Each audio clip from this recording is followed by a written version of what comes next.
jërë ngeen jëf mbokki Bawal Info TV mbokk yi maa ngi leen di nuyu yéen ñi nekk ci biir réew mi ak yéen ñi nekk ci bitim réew mbokk yi nag tey dañu séq waxtaan wu am solo ak ki ngeen jàkkaar lool ci image bi di maître Abdinar Ndiaye muy avocat à la cour di juriste boo xam ne bu ñu ràññee la maître Abdinar Ndiaye mii nag dafa nekkoon ci parti MPD liggéey bu Aliou Sow moo nekkoon porte-parole national bu MPD liggéey waaye dafa génn ci parti boobu lan moo tax mu bàyyi MPD liggéey indi na ci ay leeral li ko naqari ci Aliou Sow ak doxalinu Aliou Sow ak lan moo tax ñu baree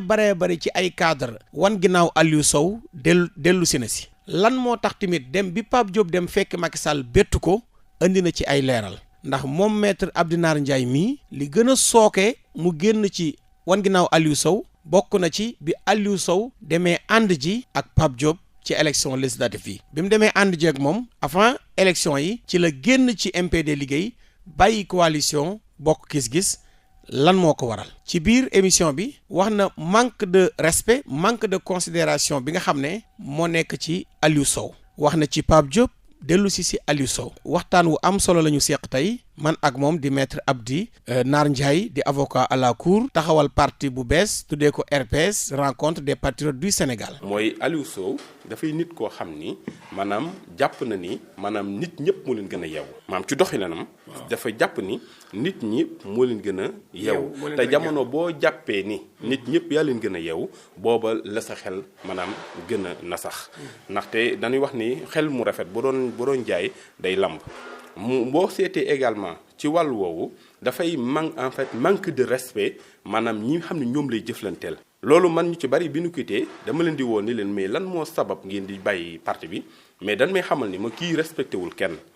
xam nga Aliou Sow dafay nourrir li ñuy wax benn complexe d'infériorité boo xam daf ko yóbbu ci benn ego surdimensionné boo xam ni boo jëflanteeg moom rek di nga xam ni kii maanaam du ko neex a defal. la preuve boo seetee néew na maanaam ñu bari di ko approché ci leader politique yi parce que bu fekkee nit ki dafay nourrir benn complexe d'infériorité maanaam boo jaxasoo moom rek li mu leen njëkk a wan mooy boppam te koo wan sa bopp rek mu dellu ginnaaw. loolu bokk na ci sabab yi xam ni moo tax nit ñi maanaam daw ci parti bi beneen bi mooy. mais dañu gis ne bi ngeen ne génn bi dafa mel ni benn collectif ñoo génn. gis nañ sax ngeen signé benn communiqué. waaw en fait moom laa lay leeral xam nga dama la bëgg a defal jeunesse un peu. waaye boo seetee boobu ñaareel boobu bokk na ci tax ñu génn ci parti bi mais boo seetee aussi am na ñoo xam ne génn nañ ci parti bi parce que dañu gis ni maanaam kii di président Aliou Sow daf dul sàmmonte ak kàddoom. ndax ci njalbeen lim nu xamal mooy moom réew mi rek ko ñor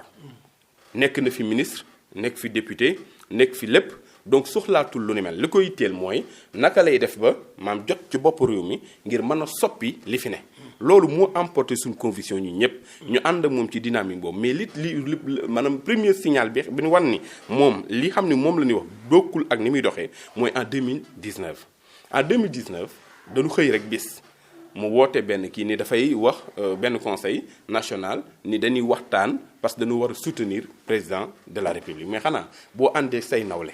ànd ak sa moromi gor ñii di boromi xam-xam amub yar ami teggin am xalaat ci réew mi am taxawaay la gën a yell mooy nga woo leen ci waxtaan soog a jël décision waaye bi mu nuy woo boo fekk na mu entériner sa décision avec le président de la république ba dem maanaam rencontre ak le président yëkkati alal ju bari jox ko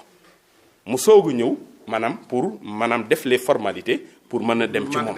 loolu mais notoire ñëpp xam na waaye booba xam nga boo nekkee ci mbir mu nekk ko bokkook ay nawle am na ci loo xam bu xewee doo xëy rek daal di fëgg say kii da ngay toog jiima càmbar loolu lan moo ko sabab ak noo mën a saafaraa loolu bu fekkee mën naa nekk man looloo ma fa bawaatoon ma toogandi fa ña xam ne dem nañu ma ni leen ñun bu ñëpp xëyee dem kon musibaam buñ fekkee dañoo ne ci mbir di ko ànd ay at ba mbir mi toll am fu mu toll ki xam ne moo jiite ci bopp bi am nu mu doxee nu wuuteeg nu nu gisee ak la tax ñu àndoon ak moom lay yell mooy bu kenn gedde dem nanu toog ci biir jim koo régler suñu bopp gis nga loolu yàllaa ma tiim def nañ une réunion boo xam ne ni daanaka dañ koo sëpp ba bët yi commencé xonk man yi ñi xam ni ñooy wax man leen maanaam kilifa manees nanoo wax ak moom wax ko li nga bëgg a wax te doo ko jam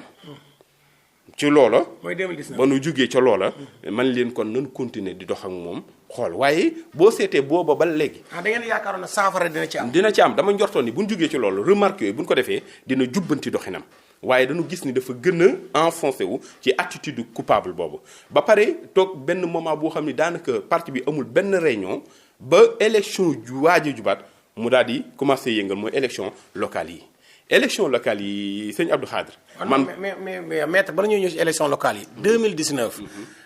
Aliou Sow bi mu demee ànd jeeg président Macky Sall.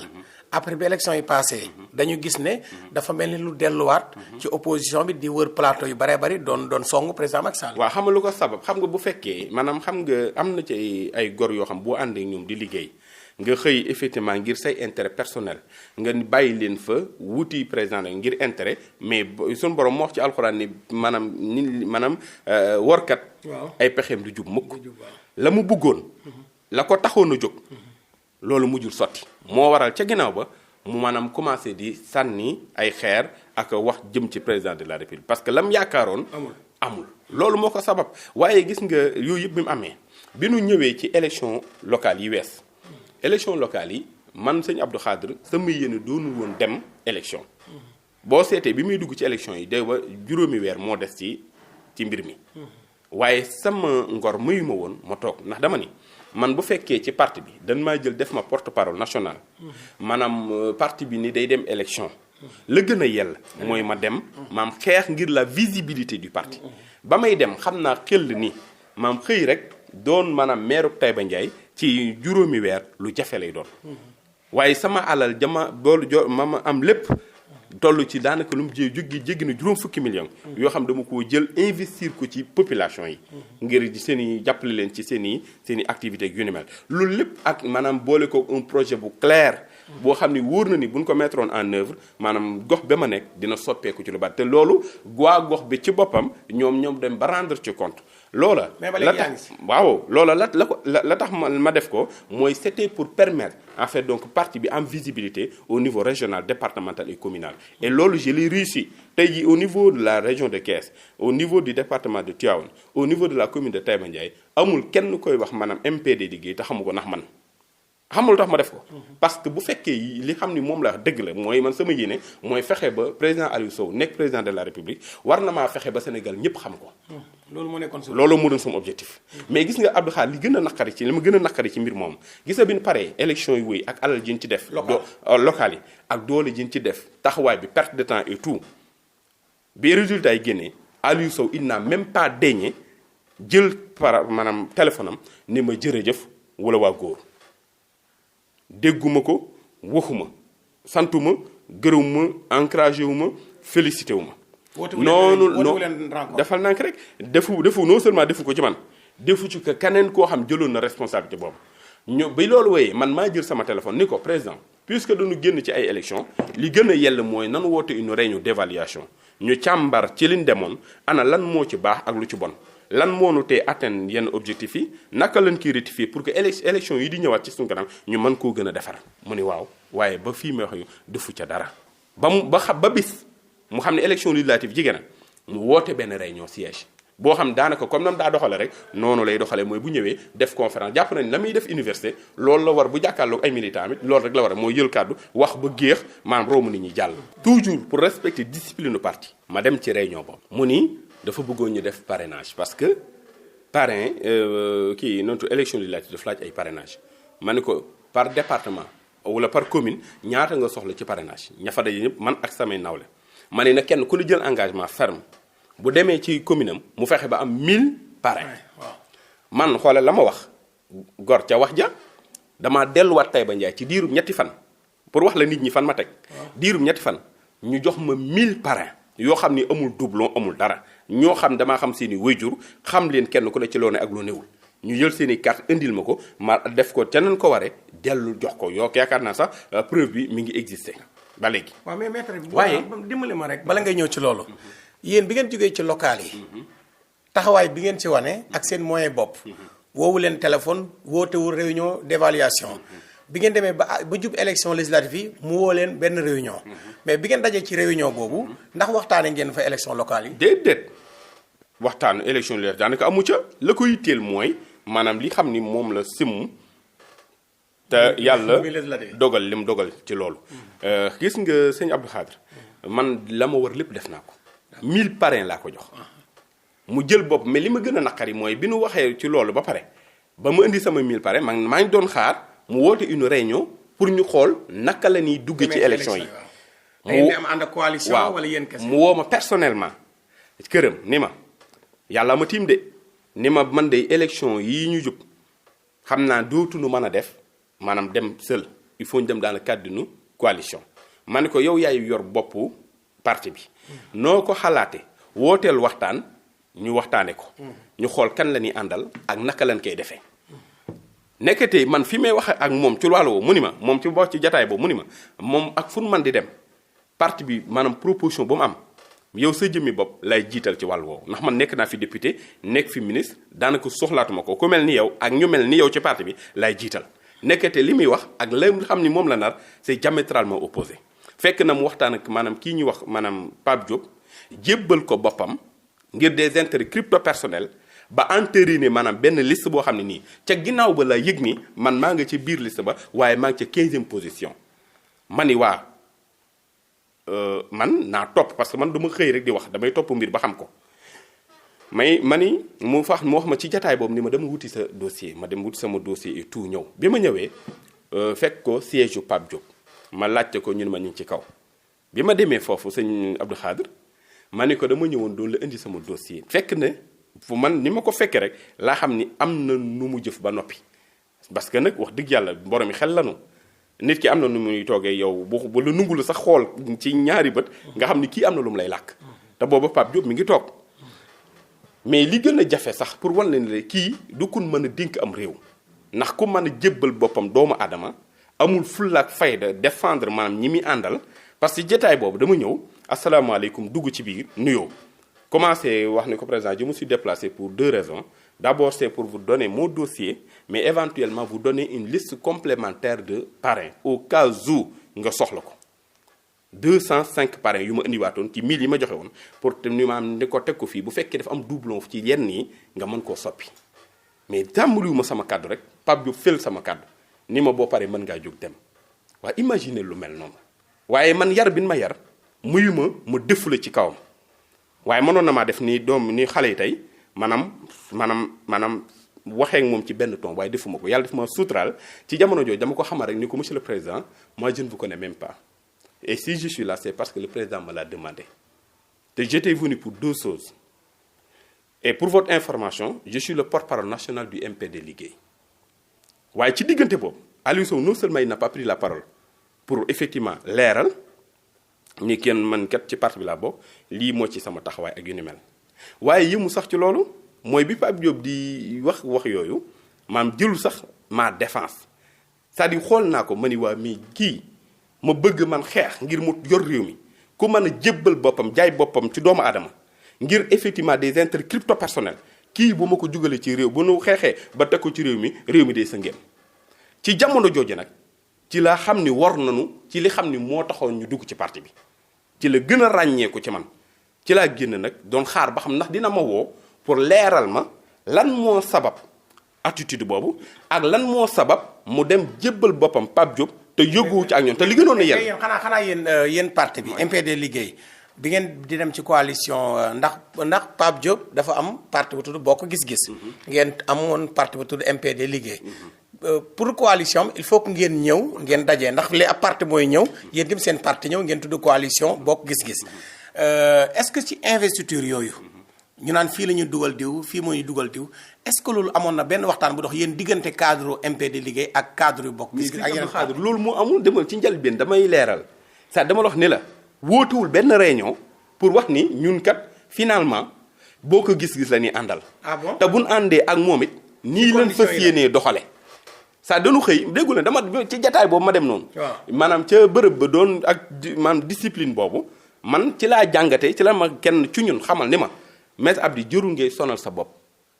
kii jaay na boppam ba pare te it maa lay wax maanaam maa lay jox liste authentique bi xam ni moom lañ investir wallahi wal kitaabi ci la ma jox liste bi ma xool ko liste bi ma gis ni maa ngi 15e position ci lu ma yëgul man. waaw ma ni xanaa liste buñ koy choisir am na ay critères objectifs yu ñuy xool d'abord man li ma jàppoon mooy doon na laaj ñu woote réunion boo xam ne dañ naan ñun kat bëgg nañoo maanaam bokk ci élection yi diw la ñuy àndal bu ñu àndee moom it nii la ñuy defee choix yi yaakaar na li ci war a jiitu mooy ñu fal ñoo xam ne nii seen xam-xam seen man-man seen jikko dina mën a taxawal réew mi ca pencum réew ma ni waa kon critères yi lii la war a doon mooy ci en fait d'abord ñu xool ancienneté xool également statut bi nga occupé ci poste bi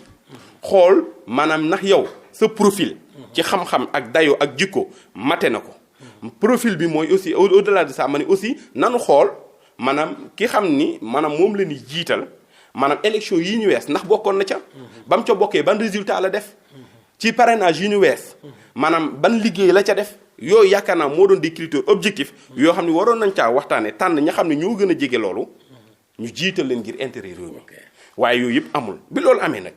wax dëgg yàlla ma ne nag yell na parce que man fa ma dëkk nit ñi dañ maa jox bopp wóolu ma fonk ma njortu ni ci ñi war a defar réew mi ci laa war a bokk kon ñooña jël seeni kàddu jox ma loola la war mooy bu may ànd ak nit ma ànd ak moom ci ànduk nawle ci ànduk gor ak morom ma mais est-ce que lii la dal nii am na ñeneen ñu mu dal xoolal du xaaj du jeex kaay ma ne est-ce que xam nga docteur Aliou Khoudia Diaw mais est-ce que xam nga ci parti bi la bokkoon laaj ko lu tax mu jógee ci parti bi xam nga docteur Aliou Khoudia Diaw ñëpp a ko xam du n'importe qui borom xam-xam la borom yar la borom teggin la ana lan moo sabab mu bàyyi ci parti bi te yëmu ci moom docteur Abdourahmane Leye laaj ko lan moo sabab mu génn ci parti bi docteur Aw lan moo sabab mu génn ci parti bi la liste elle est longue mënuma koo lim mat nañ 30 personnes ñoom c'est des hauts cadres c'est du ay nit ñoo xam ne dañuy jàngantuñ ñi de dañoo jàng am ay lijaasa am man ci réew mi di servir réew mi de notre ci beneen facette ñooñu ñoo boole woon seen kàggu parce que kenn ku ne ci ñun man ku mel ni man damay repérer maam ñi xam ne jàpp na ni ñii bu leen jiitalee ci mbir mu réew mi den bokk ci ñi koy soppi ci ay jikko yu rafet ñooñu ñëpp mujj nañ xëy bàyyi ñoo ma njëkk a bàyyi parti bi ñoo ma njëkk a bàyyi parti bi ñooñu ñëpp xoolal bi ñu delee décision pour ba génn ñoom ci seen bopp ñoo ma woon wax ma ni ma Maître Abdi yow rek doo démissionné ñun ci suñu bopp di démissionné ensemble parce que maanaam formalité boobu il faut ñu def ko ci leen def collectif des démissionnaires du MPD liggéey montrer que en réalité objectif yi taxoon ñu ànd ak maanaam président Aliou Sow objectif yooyu moom daf ko teggi maanaam daf nu wor ci cadre. xanaa kon parti ba kenn desatu fa si cadre yi. non parti bi daanaka kenn desatu fa noo xamante ne xoolal parti ba dara il faut firiwul dara parce que la preuve man Aliou Sow maa ko ëpp légitimité fa ma ne man Taïba Ndiaye en moins de 5 mois j'ai obtenu dans une élection compétition boo xam ni ña ma fa fekk kenn ku ne lu mu néew néew def na fa 25 ans di ko wut ma mën a ñëw gagné ñeenti bureau de vote waxuma non pas bureau centre la centre de vote ñeent am 1073 voix les PV sont là nekk ci dynamique boo xam ne nii maam tey jii fii may wax ak yow man je suis bon boo xoolee ñun ñu ngi ne xuma 4e xuma mais ci ay maanaam différence yu néew la ay fukki carte ak ñaar fukki jarawee lu tolloog 300 cartes lay doon yaakaar naa bu ko matul kon maanaam dafa serré mais li am solo ba am solo mooy man le score est honorable te je me suis érigé en une alternative crédible au niveau de la commune de Taïba Ndiaye tey jii y a un mouvement réccu ki nu fal par le truchement du hasard la toogee mais nit ñi dañ koo weddi fi mu toll nii defal enquête mais tax nga ne Aliou Sow yaa ëpp légitimité man tey jii laaj ko bi mu ñëwee sama réunion d'ouverture mais lam fa fekk ci ay mbooloo mais ça dépasse les milliers de personnes te ñooñu xoolal ban fa toogee xam ba na la fa ñëw 15 heures ba 23 heures 1 heure du matin ci la ma wax moom ci jëmmi boppam ni ma ba may def politique ba léegi musuma gis mbooloo mu toll nii da maanaam dogu nii nekk toog ci place maam lu toll nii ci kii te demunu xam nga élection da ngay gis ni maanaam ñu ci baree bari bu ñu wootee mbooloo mi bu ñu toogee ab diir gisuñu wax mbir yi tënku rek dañuy dem waaye ñooñu fan toog lan toog ba mbir ya jeex ma gis ni moom ba mu demee dëkkam lu tolloog 500 personnes sa génnuñu tey am naa ay information yu leer ni moom ci jëmmi boppam mais ñooñu dañ koy xalaat ci moom dafa nekk nit koo xam ne yëgul kenn dafa rëy te loolu c'est la vérité c'est-à-dire moom son problème mooy dafa am un ego surdimensionné boo xam ni complexe d'infériorité bu ne ci moom moo ko indi. d'accord mais est-ce que tey amuloo dëgg ci kawam.